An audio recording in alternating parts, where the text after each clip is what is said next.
Crónicas del Antropoceno, la época humana y sus consecuencias, narrada en tiempo real.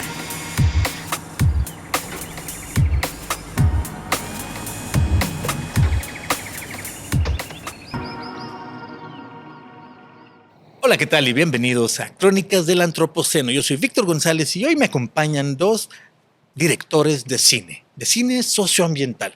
Y es que si tú sigues este podcast, te darás cuenta y te habrás enterado en algunos otros episodios, y si no te enteras hoy, que el Museo de Ciencias Ambientales que produce este podcast tiene también algunos otros programas y proyectos andando antes de que abramos el museo que está en construcción. Entre ellos, un programa bastante longevo ya es el Premio de Cine Socioambiental que se lleva a cabo dentro del Festival Internacional de Cine en Guadalajara, que acaba de ocurrir. Y este Premio de Cine Socioambiental, tercer año seguido en el que tiene categoría de premio, tuvo como antecedente una muestra de cine socioambiental que juntos lo hacen la exhibición pública, profesional, de cine socioambiental más longeva en México. 16 años llevamos ya llevando este cine que tiene una confluencia entre la sociedad y la naturaleza, entre las historias de ecología, pero también de justicia social. Una narración acerca de lo que somos, cómo somos los humanos en relación al entorno que habitamos, esa confluencia, ese choque, la pelea y la reconciliación entre la sociedad y la naturaleza, nuestro lugar y nuestra huella, nuestra influencia y nuestro efecto. Las cosas que cambian, las cosas que quedan, son todas estas narraciones de lo que hacemos y le hacemos a nuestro mundo. Más allá, en este caso, y ahora que platiquemos con estos directores lo veremos, más allá del dato, más allá de explicar las cosas por enumerarlas solamente, se trasciende esa barrera en este tipo de cine. Son historias de nuestra época humana. Son crónicas del Antropoceno. Así que le doy la bienvenida aquí a los dos y les agradezco mucho que nos acompañen a Sebastián Peña Escobar, que él es productor, escritor y director paraguayo de cine. Gracias por acompañarnos, Sebastián. Muchas gracias, Víctor, por tenernos aquí. Un honor y un placer. Sebastián trajo la película Los Últimos, que ahorita la platicaremos un poquito más, pero déjame también entonces de una vez presentar a Emilio Fonseca Martín, que él es español, también es guionista, director, dibujante y que trajo la película Salvaje. Gracias, Emilio, por acompañarme. Muchas gracias por invitarme también. Sebastián, Emilio, acabamos de ver sus películas, vamos a platicar directamente de ellas porque es difícil que en un podcast de audio podamos expresar lo que vimos, pero sí me gustaría que me platiquen un poquito por qué escogieron estos temas y a ver qué tanto podemos hilar las preocupaciones y las ambiciones en común que vemos en estas dos películas, para que nuestro auditorio también las tenga presentes y en su momento, cuando puedan, también las busquen. Por ahí voy a poner en la descripción el episodio los trailers de las dos películas. Si vives en Guadalajara, nos seguiste a través de las redes sociales y viniste a verlas, bueno, ya tendrás la referencia, varias personas nos acompañaron. Pero también es que quiero empezar por aquí, es nosotros en el Museo de Ciencias Ambientales, que organizamos este premio de cine socioambiental, llevamos ya muchos años exhibiendo estas películas. Y como la naturaleza de este museo es universitaria. Tenemos, les venía platicando hace un momento en el elevador, 180,000, un poquito menos, estudiantes de bachillerato inscritos en este momento en la universidad. Es decir, hay un gran potencial en cuanto a nuevos ciudadanos, nuevas personas que van a elegir carrera pronto, que ya son consumidores, que son parte ya de la sociedad de la que formamos parte y que pueden ser muy partícipes, agentes sociales importantes. Nosotros vemos que sembramos la semilla en terreno fértil ahí. El tipo de cine que ustedes hacen nos ayudan, nos posibilitan hacer esto y los usamos como pretexto para hablar de los temas del antropoceno. Les ponemos la película, los maestros encantados de que compartimos las películas, y el programa de cine socioambiental que tenemos, que mantenemos durante todo el año. Este año el año pasado alcanzamos a 60,000 estudiantes, este año estamos pensando que vamos a alcanzar a la totalidad de los 180,000 estudiantes con por lo menos una película y una actividad. Así que el potencial que tienen estas películas para platicar de los problemas, de las preocupaciones y para sembrar semillas en las personas, más allá de la denuncia que la tiene, pero en el caso de los dos, de sus películas, salvaje, que hace una búsqueda por el contacto con los últimos lobos ibéricos, pero además con el paisaje que habitan, con las personas que se interesan por ellos y por los retos humanos que se les ponen enfrente. Y en el caso de los últimos, estamos hablando de los últimos bosques, los bosques condenados, aquellos bosques que después de que se quemaron ya no los dejaron fraccionar. Y aquí tenemos ese problema de los incendios también. Aquí a un ladito, aquí a 2 kilómetros empieza un bosque. Y es muy conocido en Guadalajara cuando se quema porque está cerca. Y que cuando se quema después los fraccionan. Ya se metió la ley de que no dejan fraccionar un bosque recién quemado. Pero bueno, los últimos es una road movie viendo hacia los últimos bosques, con unos personajes maravillosos en ambas películas. El potencial para transmitir a través del cine estas ideas. Uno por uno, la primera película que vi fue El Salvaje. Emilio, platícame un poquito.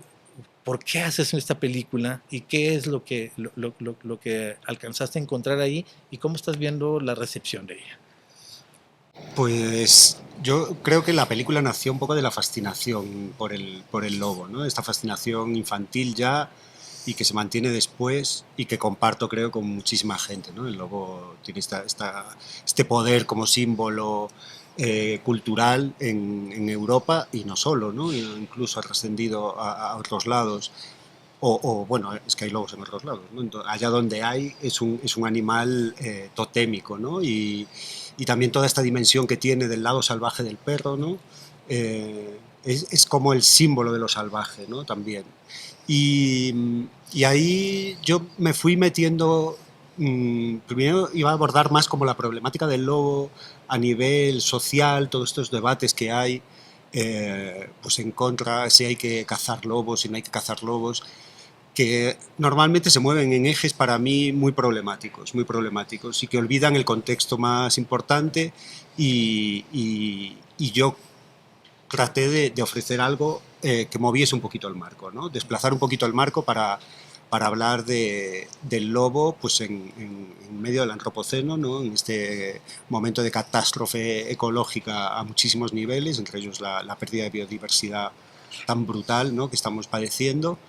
Y en un territorio como el gallego que está muy deteriorado, ¿no? Muy agredido durante siglos incluso, ¿no? Pero ahora con un poder de mecanización que hace que todo vaya más rápido, ¿no?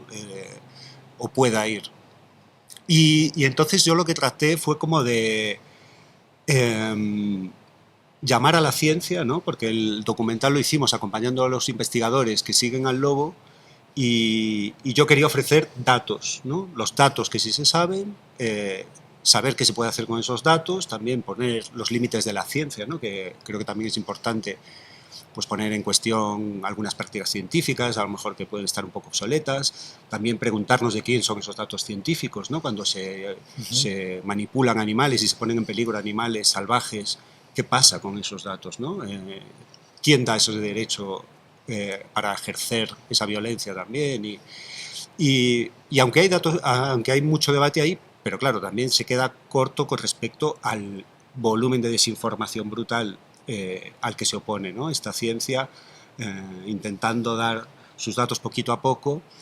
Y después en los discursos cinematográficos, por ejemplo, claro, el cine no es un artículo científico. Entonces creo que hay, o lo que intentamos nosotros al menos, fue también de utilizar los mecanismos cinematográficos, es decir, la imagen y el sonido, para hacernos sentir, incluso en plan sinestésico, otros sentidos, ¿no? En la película se trata de que casi se huela, ¿no? Vemos cómo huelen los perros, los lobos, las personas, también a nivel táctil, ¿no? Y hacer una conexión con el entorno que nos rodea de una forma muy primitiva, si se quiere, muy sensorial, muy de poner atención, ¿no? La película yo creo que reclama el poner atención al entorno, el saber leer las señales de lo que tienes alrededor, y creo que la ciencia es ahí un vehículo que te abre el mundo para conocer mucho mejor el mundo, pero para hacerlo también más mágico y más inspirador, ¿no? Igual que un perro aprende va aprendiendo las señales y aprende que eso, pues por aquí ha pasado tal animal, porque va identificando este olor con este animal, el tiempo que pasa, van aprendiendo, igual los humanos vamos aprendiendo, ¿no? Y la ciencia yo creo que es fundamental ahí para reencantarnos con el planeta. Y creo que aparte de denunciar todo el horror al que sometemos a las otras criaturas y al mismo planeta y a nosotros mismos, creo que hay también que fomentar este reencantamiento, ¿no? con los que nos rodean.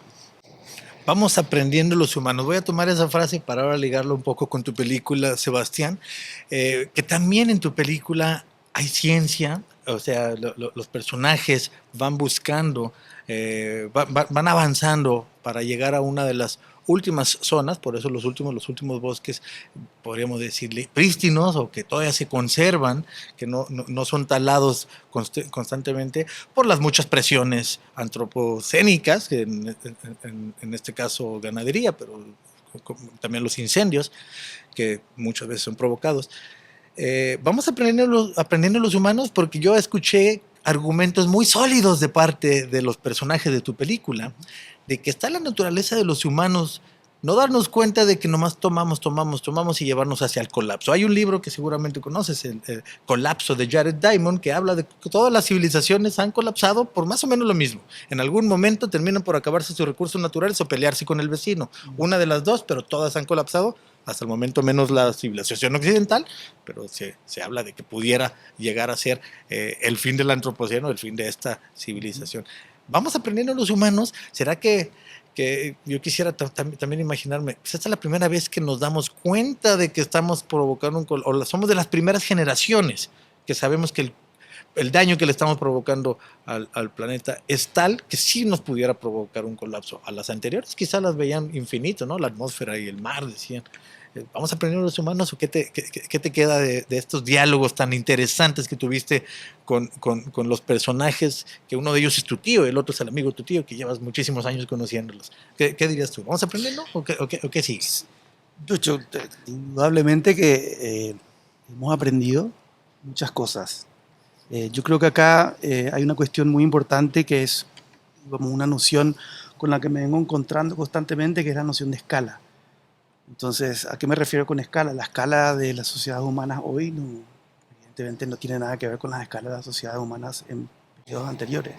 Entonces, la escala de la sociedad humana hace referencia a su volumen, a la cantidad de gente que somos y también a la escala de consumo, al nivel del consumo. Entonces, evidentemente estamos hablando de una aritmética que supera ampliamente cualquier número que nosotros hayamos podido concebir antes en diferentes otras sociedades que había. Sí, las sociedades colapsan, pero la sociedad global hoy es una sociedad que tiene un efecto que viene teniendo un efecto directo sobre el equilibrio ecológico el equilibrio del planeta, el equilibrio en el sentido de ese equilibrio que permite que haya vida en el planeta, brutal. Y esto ha ocurrido en muy poco tiempo.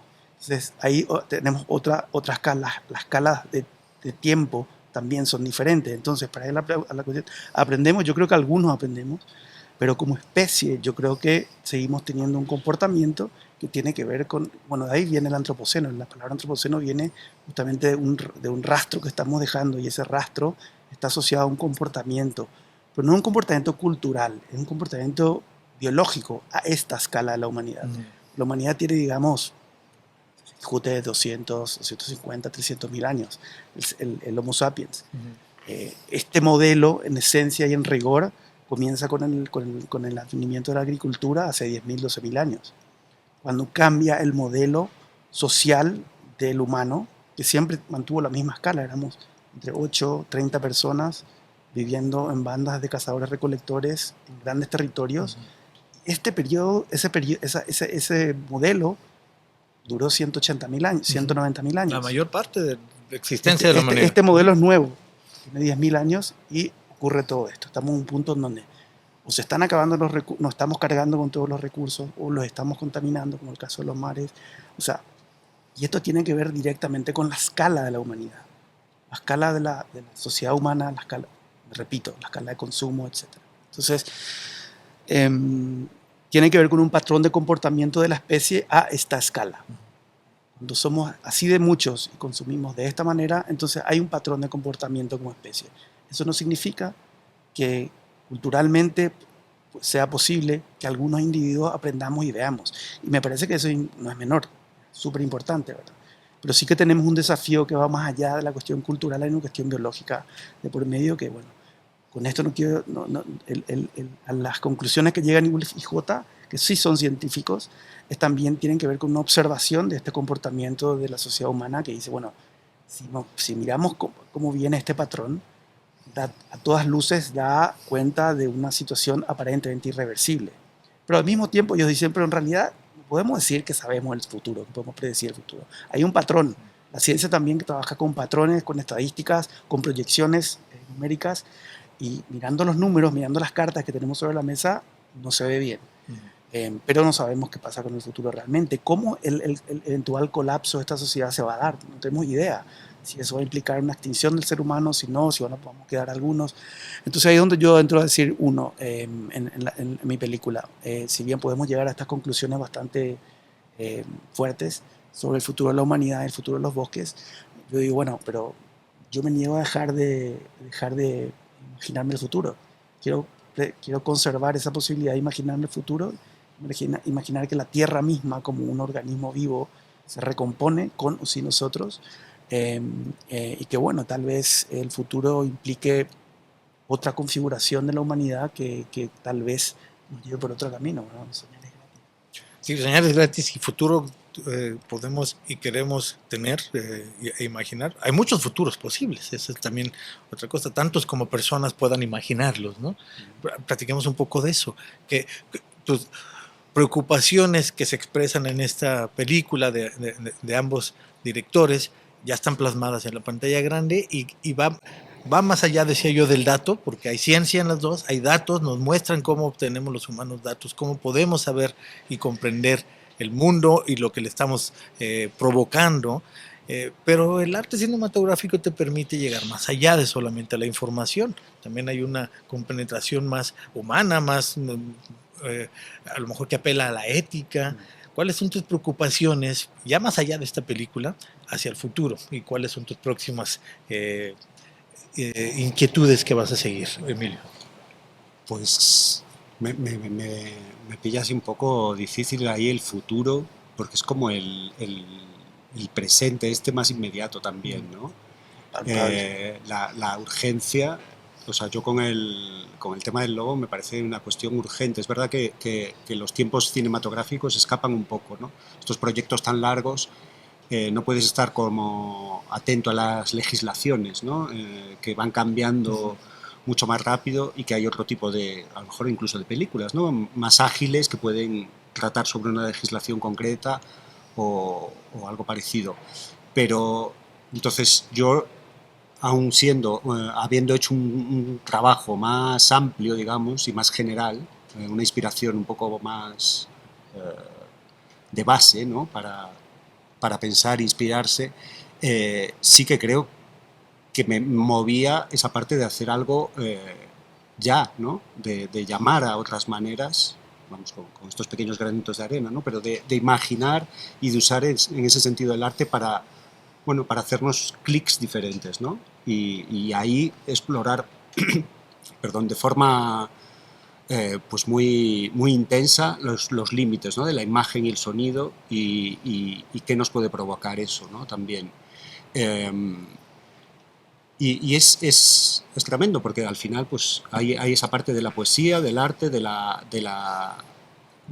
cine, yo creo que tiene ese poder también evocador y también ese poder, no sé, con la imagen quizá mimetizante, ¿no? Igual tiene que ver con las neuronas espejo y cosas parecidas, ¿no? Yo en mi película trato de hacer muy evidente que somos animales, ¿no? Que es una obviedad, pero que a veces parece que lo olvidamos.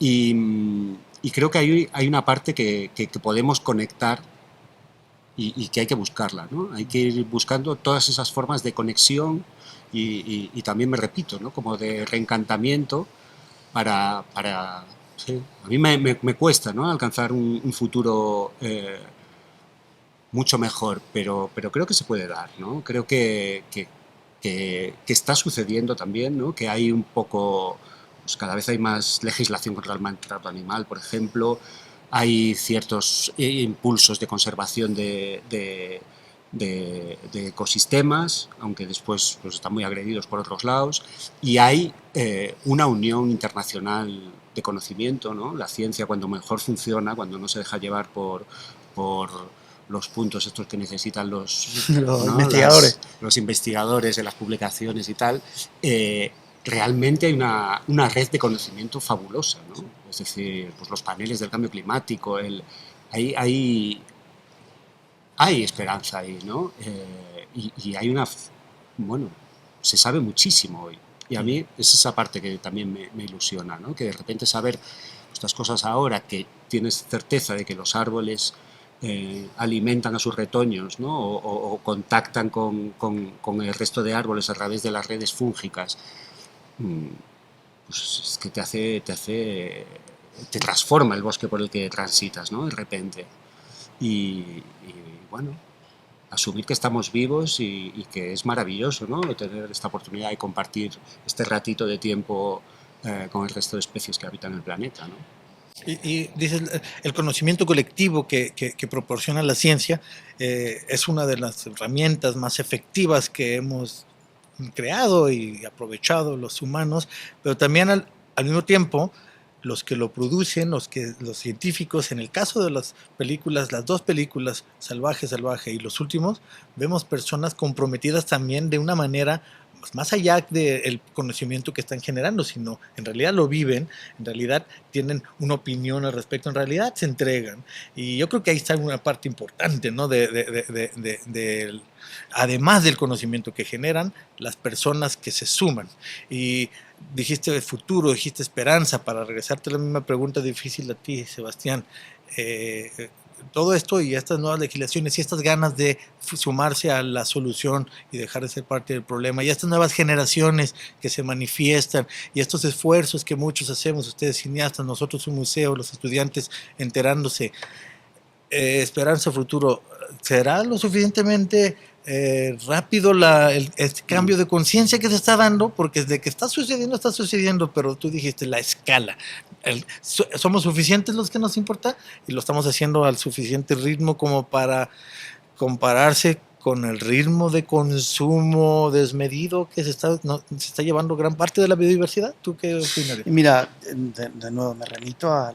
Estamos hablando de ciencia, estamos hablando de datos, estamos hablando de observación. Entonces hay que remitirse a la observación. Entonces, por un lado, estoy totalmente de acuerdo con lo que dice Emilio. Sí que hay una red de conocimiento global que, digamos, en rigor también fue un poco ese siempre esa la dinámica de la ciencia. Desde la República de las Letras del siglo XVII, ese fue característico de la ciencia, el intercambio de conocimiento, lo que hizo que se solidifique el sistema, el método científico y la comunidad científica, y ya luego que evidentemente con las nuevas tecnologías se fue siendo posible que ese conocimiento llegue a otros públicos por fuera de la comunidad científica. Entonces yo estoy totalmente de acuerdo con eso. Ahora, evidentemente una cosa es el conocimiento, otra cosa es digamos, la configuración político-económica del mundo, que está determinada por un modelo que todos conocemos y que es este que vivimos. Entonces, digamos, una maquinaria global que imaginémonos como un transatlántico se tiene que empezar a doblar hacia el este, ¿verdad? Para posicionarse en un nuevo curso, lo tienen que empezar a hacer 20 kilómetros antes, por la escala de ese vehículo. Esta maquinaria también, si la queremos frenar, está bien. Primero que se tienen que dar los dispositivos en términos políticos de transición económica, de transición de tecnología, etcétera, para que se puedan ir apagando algunos motores para ir transicionando. Ese proceso tiene que ser un proceso político, económico, cultural que conllevaría un tiempo importante. Entonces la pregunta es si al mismo tiempo estamos siendo testigos de una suerte de consenso bastante fuerte a nivel de la comunidad internacional de científicos, se dice 97% en relación al cambio climático, entonces nos dan los números, nos dan los tiempos. Eso no significa, o sea, esa observación viene también de un gesto científico, en el sentido de decir, bueno, la ciencia observa, la ciencia señala. Después, si querés, nos ponemos tristes, nos ponemos lo que quiera, pero esa es una observación. Entonces, habiendo hecho esa observación, ¿qué significa? ¿Nos quedamos con las manos cruzadas? No. Podemos hacer esa observación y al mismo tiempo plantearnos proyectos, continuar haciendo cosas que estamos haciendo, porque hay cosas urgentes como la que dice Emilio. El lobo es una cosa urgente, los bosques del Chaco son cosas, se pueden hacer, se pueden detener. Hay un momento en el documental en donde Woolf dice, siempre con su humor negro y su ironía, ¿verdad? Que yo creo que es como una especie de pasaporte que ellos tienen para transitar esta situación del mundo, con mucha risa, y dice, mira, cuanto antes venga el colapso, más se salva. Cuanto más tarde el colapso, Sí. más se pierde. Entonces, tomando un poco eso y cambiándolo a mi manera, que yo soy yo, ellos son ellos, digo, mira, yo creo que si eventualmente va a colapsar esto, que no sabemos qué significa eso, qué significa que va a colapsar. A lo mejor ya está colapsando. ¿Qué significa? ¿Que se va a extinguir el humano? No necesariamente. Pero imaginando un posible colapso y sin entender exactamente lo que significa eso, entonces con mayor razón me parece que ahora tenemos que tratar de investigar más, de tener más conocimientos, de salvar más bosques, de salvar más especies, para cuando luego llegue el colapso, bueno, tengamos con qué recomenzar. Sí. Esa es mi visión. Entonces yo estoy absolutamente convencido de que ahora hay que invertir aún más en investigación científica, aún más en leyes que protejan bosques, que protejan seres vivos, etcétera, sabiendo también, no soy ningún iluso, sabiendo también de que las leyes están enmarcadas en lo que decía antes, están enmarcadas en una estructura sociopolítica global que es corrupta, que es, bueno, lo que conocemos. O sea, hay miles, en Paraguay hay leyes ambientales que no se cumplen, en Europa también. Entonces, hay que también señalar eso. Entonces, yo creo que sí, hay que seguir investigando, hay que sacar leyes, hay que luchar, hay que empujar, y hay que entender de que la cosa se viene bastante complicada y que también estamos luchando no solamente contra el tiempo en ese sentido, sino también contra todas estas otras instituciones que son parte de la economía global que no tienen las mismas preocupaciones que nosotros, digamos. En México también hay muy buenas leyes, muy bonitas en el papel, pero y muy modernas, Sí. y producto del trabajo de mucha gente, trabajo serio, responsable, de muchas personas profesionales. Lamentablemente la aplicación es en donde del plato a la boca, como dicen, ¿no? ¿Cómo, cómo se ha recibido su película? Fue el estreno para México, las funciones aquí, pero ya la han estrenado con las personas, por ejemplo, involucradas. ¿Ya tuvieron estrenos en otros países? Pues yo, es mi estreno internacional. Ok. Vamos a ver, estreno internacional de Sálvase, Sálvase. El lunes aquí en Guadalajara, el lunes pasado, Así dentro del fue, Premio Cine así Socioambiental, fue la primera función, primera No, proyección. se estrenó, bueno, en el Estreno mundo mundial. del cine diferencian esta cosa de estreno mundial y estreno internacional. Ah, ok. Entonces, el estreno mundial fue en Málaga, en el Festival de Málaga en España, donde ganamos el premio al mejor documental, y después se dio en otro festival en Galicia, que también nos dieron el premio a mejor documental gallego. Y ahora es el internacional aquí, porque cuando es el estreno mundial en el país de la producción, pues se considera el internacional fuera, ¿no? Y la verdad es que ha sido muy lindo el recibimiento también, ¿no? Pues precisamente estos formadores de medio ambiente entre ellos, la parte también más cinéfila, ¿no? Que aquí se respira mucho en este festival y en este entorno de cineteca y de saber público, ¿no? y de conocimiento público. Y bueno, y el Festival de Guadalajara, claro, tiene una proyección internacional también que es muy interesante para proyectos pues, pequeños y difíciles y marginales como estos, ¿no? Y la verdad es que exista también el premio de cine socioambiental amparado por una institución como la Universidad de Guadalajara y por el Museo de Ciencias Naturales, ¿no? Y estas cosas aquí tan vivas y tan potentes, pues yo creo que son de estas iniciativas que son fundamentales, ¿no? Dar más voz, ¿no?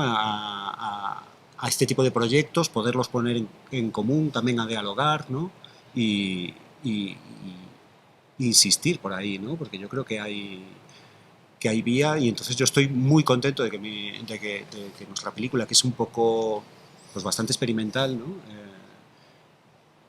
Fue financiada en ese sentido ahí con una convocatoria de cine experimental, pero que a veces parece que puede ser más difícil de acceso, ¿no?, al público. Y lo bonito es que, claro, que un festival así te reconozca y que aún encima en la proyección, pues también, pues, por ejemplo, docentes de medio ambiente que igual no están, no lo sé, sí o no, acostumbradas al consumo de arte más experimental, lo reciban también, ¿no? Y digan que hay que pasarlo a los... para formar, ¿no?, a nuevos alumnos, pues es como muy ilusionante. Sí, ¿qué tal tu experiencia cuando, tanto en la función aquí como tu estreno también mundial? Bien, bien, hasta ahora súper bien. La peli estrenó el año pasado en el ITFA, en el Festival de Documental de Ámsterdam. Es de los más importantes del mundo, si no el más. Sí, realmente fue una cosa genial que la peli haya podido entrar en ese festival, fue un buen arranque. Y luego, bueno, fuimos transitando otros festivales, sobre todo en Europa, hasta ahora. Gracias a mí. Sobre todo en Europa, y fue un camino interesante porque, como dice Emi, de alguna manera te permite tener un intercambio con gente bueno, que tiene una inclinación hacia el cine y hacia el lenguaje documental en los casos de festivales de documentales. Y ese intercambio es súper interesante porque yo siempre pienso que para el cineasta, para el director, toda película es un proceso de reflexión, obviamente, un proceso de reflexión que tiene su tiempo, que tiene su duración, desde la concepción de la película hasta todo el proceso de desarrollo, el rodaje, obviamente el montaje, pero también más allá de la película.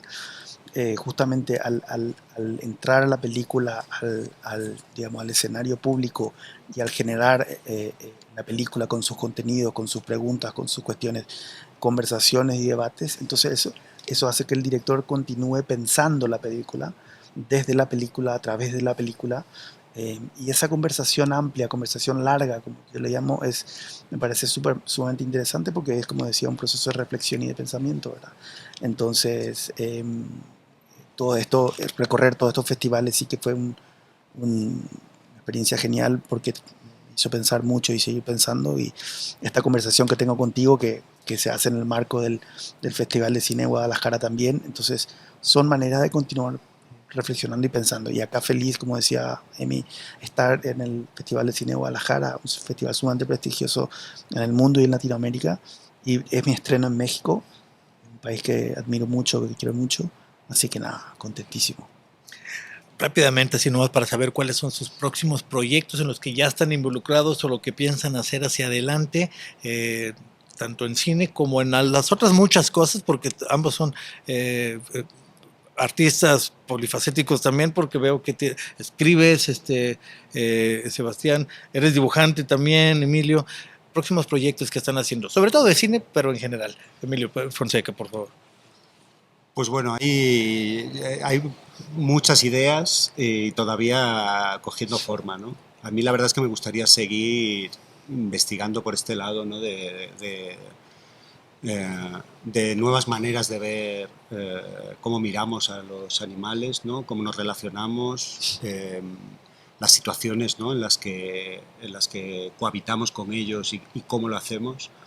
Y creo que, bueno, creo que habría vía por ahí de seguir alternando, ¿no?, este hálito poético y este reencantamiento con una cierta muestra de datos, ¿no? Aunque, bueno, esto, ¿no? Yo estoy viendo como que el cine, igual sí, los datos no pueden ser muchos, ¿no? No es como la lectura, está muy marcado por el tiempo, pero sí que se pueden dar datos y sí que se puede dar también esa reflexión ética y política, ¿no? Porque antes estábamos hablando mucho de ciencia, pero también hay una parte de...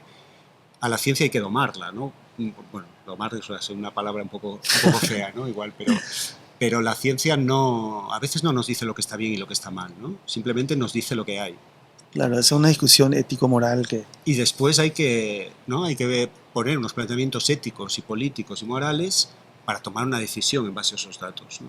Yo creo que eso es importante distinguirlo también para no cargar demasiado a los científicos de responsabilidad a veces, ¿no? porque los científicos no tienen que decir todo, tienen que anunciar lo que hay, Totalmente. lo que ellos estiman muchas veces, ¿no? Pero no la toma de decisiones de decir, bueno, queremos conservar de verdad, yo qué sé, la especie humana o no. No, tal vez Hasta eso, ese punto, ¿no? así Pero, como viene la quiero mano, tal. decir, eso es más bruto y una provocación, pero pues queremos conservar a los animales o no, ¿no? Ayer hablaba hace poco de la vaquita marina, ¿queremos conservarla o no? Pues obviamente no, ¿no? No hay suficiente voluntad, claro que queremos, pero no hay Alguna. tanta voluntad, ¿no? Sí. Como para paralizar todo e intentar buscar unas soluciones a lo grande, ¿no? Y por ahí la verdad es que yo me gustaría seguir atrapando lo que más me fascina, ¿no? Porque cuando son procesos tan largos y tan difíciles de montar y de llevar adelante, pues cosas que te vuelven loco, ¿no? A mí me pasa con los primates de América o con los colibríes como europeo, que voy aquí abajo, ya los he visto aquí abajo, y es como un regalo increíble, y creo que esa fascinación es la que te puede permitir llevar a un proyecto así. Entonces ahí ando, que si los cetáceos, que si... Pero bueno, intentando hacerlo desde mi lugar para también no hacerlo de manera sensata y un poco razonable, pero por ahí voy a investigar. Entonces, Sebastián Peña, tus próximos proyectos o proyectos actuales y próximos. Bueno, mira, en términos de cine, bueno, yo también soy productor, entonces estoy con la producción de una ficción que acabamos de rodar en Paraguay, en una ficción histórica, así que estoy con eso. Sigo obviamente con el recorrido de los últimos. Y como proyecto, tomando un poco la posta de lo que decía Emi, a mí lo que me interesa también es sí continuar trabajando cuestiones que tengan que ver con los bosques. Mi fascinación tiene que ver con los bosques.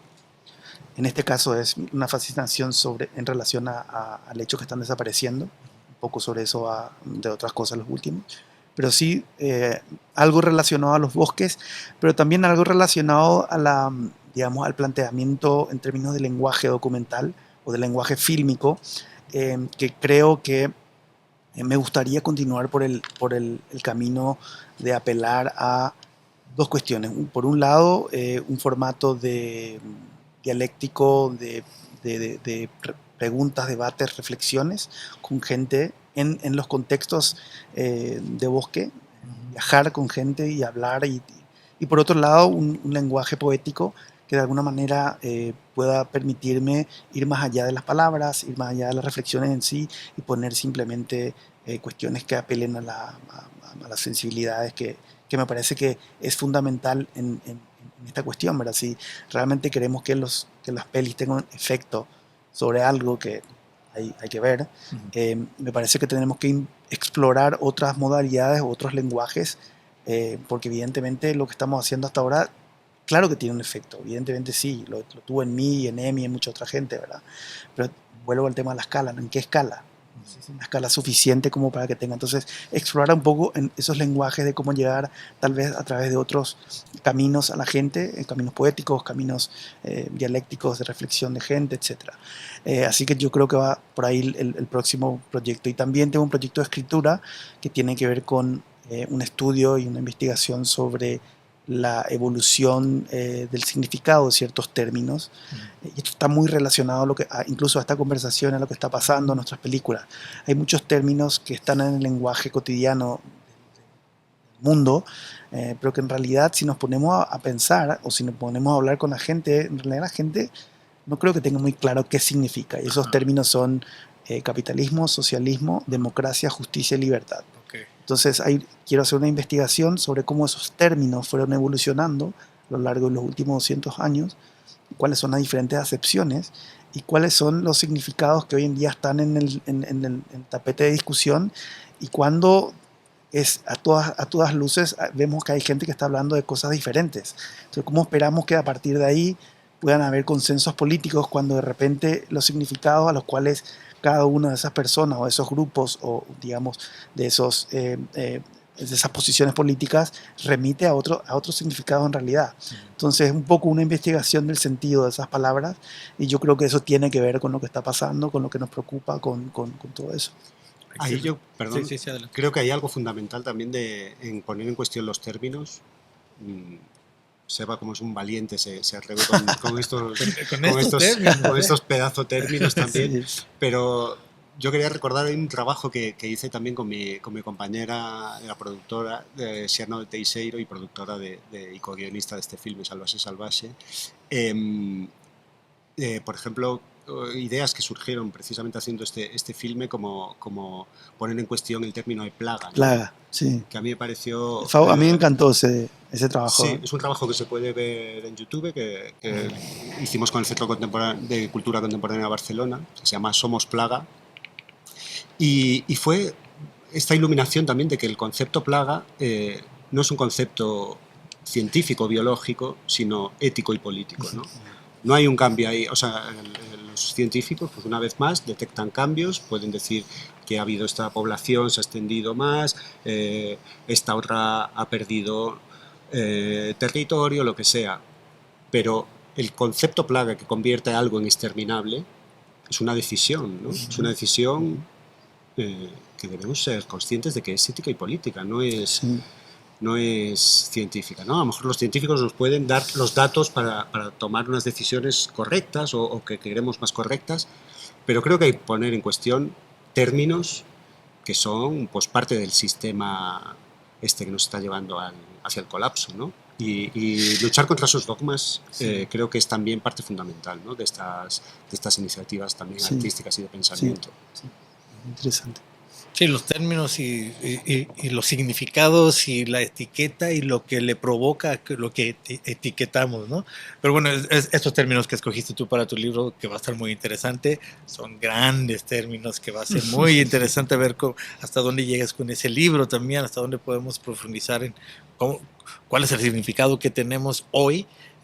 Claro, derecha, izquierda, sí, ¿a qué nos referimos? Y a cada persona que le pregunta podría ser diferente, porque pues está lleno de prejuicios y de falsas, o de verdades a medias y de información incompleta. Y por otro, discúlpame que te interrumpa, por otro lado tiene que ver también con un momento muy particular al que me refiero, que es hoy, que está todo tan complejo, está todo tan mezclado, que me parece bastante, digamos, erróneo o bastante naif pensar de que podemos etiquetar a alguien con una sola palabra. Ajá. ¿Sabes? Me parece que hoy en día hay gente que puede calificar como de izquierda, como de derecha, dependiendo de su postura. O sea, yo he escuchado a gente que ha sido históricamente asociada con la izquierda o con el progresismo o con, si no puedo, más liberal, con posturas que podrían considerarse más conservadoras y viceversa. Gente conservadora con posturas. Entonces, me interesa mucho investigar eso, porque creo que de alguna manera eso podría llegar a, digamos, a plantear otras formas de comunicación y de diálogo, porque acá hay un problema de comunicación y de diálogo, claramente. Si estamos ante un posible colapso y coinciden el 97% de los científicos del cambio climático y vemos que los cambios no se están dando, los cambios a nivel de replantear la sociedad humana no se están dando en los tiempos que debemos. Entonces, más que nunca debemos encontrar la manera de dialogarnos. Entonces, capaz que deberíamos replantearnos las etiquetas. Sí. ¿Cómo lo nombramos? Es importante, por si no podemos tener un diagnóstico certero si ni siquiera estamos de acuerdo en cuál es el significado de los términos que utilizamos. Sebastián Peña, Emilio Fonseca, muchas gracias por acompañarme hoy en Crónicas del Antropoceno. A ti que nos escuchas, que nos ves, te sugiero que busques ahí las ligas que te voy a poner en la descripción del episodio para que te enteres un poquito más del trabajo de estos dos cineastas, de estos dos pensadores que nos acompañaron hoy aquí y que tuvieron sus películas dentro del Premio de Cine Socioambiental que organiza el Museo de Ciencias Ambientales de la Universidad de Guadalajara en la 39ª edición del Festival Internacional de Cine en Guadalajara. Grabamos esto a media semana mientras estamos todavía en el festival, ya lo vas a escuchar pasado el festival. Ya no es tiempo de invitarte a la sala, pero sí de invitarte a seguir de la huella a estos dos autores, que vamos a poner ahí algunas referencias, y como sabes siempre vamos a estar continuando el rastro de todas las personas a las que invitamos a enriquecer este diálogo, esta narración, esta crónica del Antropoceno. Síguenos, acuérdate que puedes estar en contacto con nosotros a través de las redes sociales del Museo de Ciencias Ambientales, así tal cual, Museo de Ciencias Ambientales, en las redes convencionales. Puedes entrar en contacto con nosotros, aceptamos quejas, sugerencias, comentarios y también respondemos ahí si tienes alguna referencia que se mencionó y que no te la pusimos para ponerla y hacerla más completa. Muchas gracias, sigue pendiente de la próxima de estas Crónicas del Antropoceno. Esto fue Crónicas del Antropoceno, una producción del Museo de Ciencias Ambientales de la Universidad de Guadalajara. Gracias por escuchar.